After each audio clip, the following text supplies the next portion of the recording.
Assalamualaikum warahmatullahi wabarakatuh. Perkenalkan, saya Maria Ulfa dan teman saya Maharani. Kami di sini dari kelompok 11 akan menjelaskan materi tentang menghitung luas persegi dan persegi panjang menggunakan teori belajar Brunner. Silakan simak video berikut ini.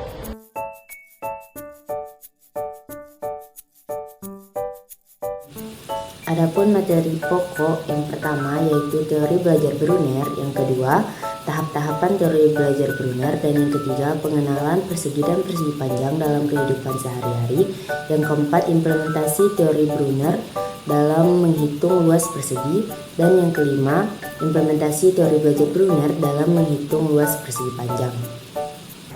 Yang pertama, teori belajar Brunner. Brunner menyatakan bahwa belajar merupakan suatu proses aktif yang memungkinkan manusia untuk menemukan hal-hal baru di luar informasi yang diberikan kepada dirinya.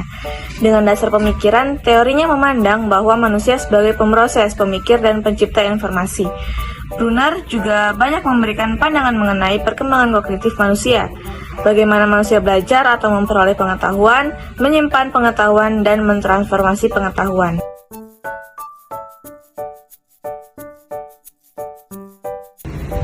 Persegi adalah bangun datar yang memiliki 4 sisi sama panjang dan memiliki 4 titik sudut siku-siku. Seperti apa sih bentuk persegi dalam kehidupan sehari-hari? Nah, begini ya teman-teman. Memiliki 4 buah sisi. Di sini ada sisi pertama, sisi kedua, sisi ketiga, dan sisi keempat. Contoh dalam kehidupan sehari-hari itu seperti ubin dan origami. Ini merupakan bentuk dari persegi karena memiliki ciri-ciri seperti persegi, salah satunya memiliki 4 sisi yang sejajar. Persegi panjang adalah bangun datar yang memiliki 2 pasang sisi atau rusuk sejajar serta memiliki 4 titik sudut siku-siku. Kalian pasti bertanya-tanya, bagaimana sih bentuk persegi panjang itu? Nah, jadi seperti ini. Ada banyak contoh persegi panjang dalam kehidupan sehari-hari seperti jendela, pintu, dan uang kertas karena benda-benda tersebut memiliki 2 dimensi yaitu panjang dan lebar. Dalam teori belajar Brunner terdapat 3 tahapan penyajian materi.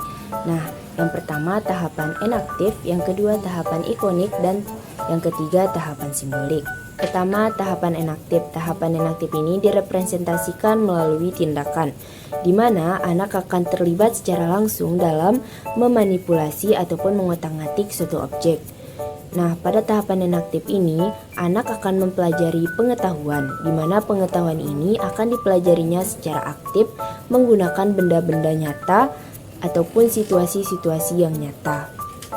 Yang kedua yaitu tahap ikonik.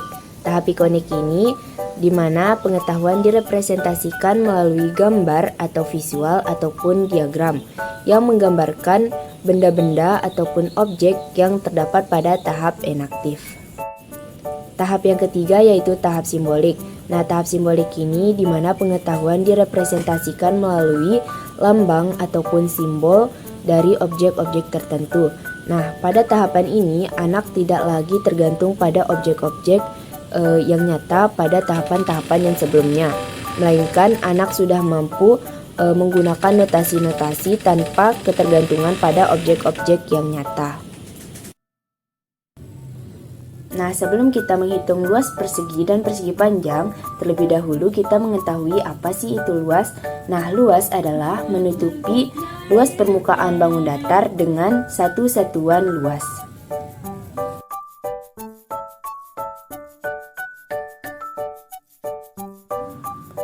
Nah, jadi pada tahap ini saya menggunakan kertas sticky note berbentuk persegi untuk menutupi luas bangun datar dengan luas satuan persegi yang saya miliki.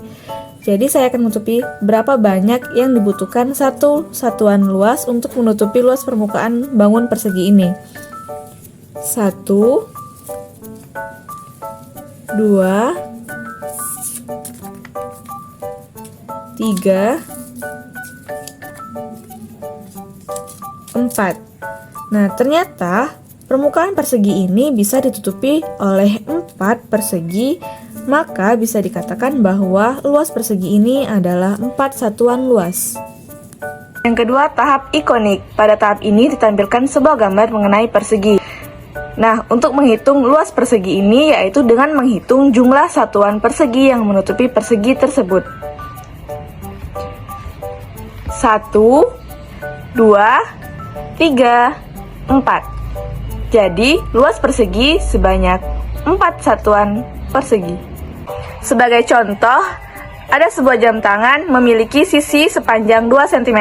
Nah, seperti yang kita ketahui bahwa rumus luas persegi yaitu sisi dikali sisi. Jadi, 2 dikali 2 sama dengan 4 cm persegi. Jadi, kesimpulannya bahwa jam tangan tersebut memiliki luas persegi sepanjang 4 cm persegi.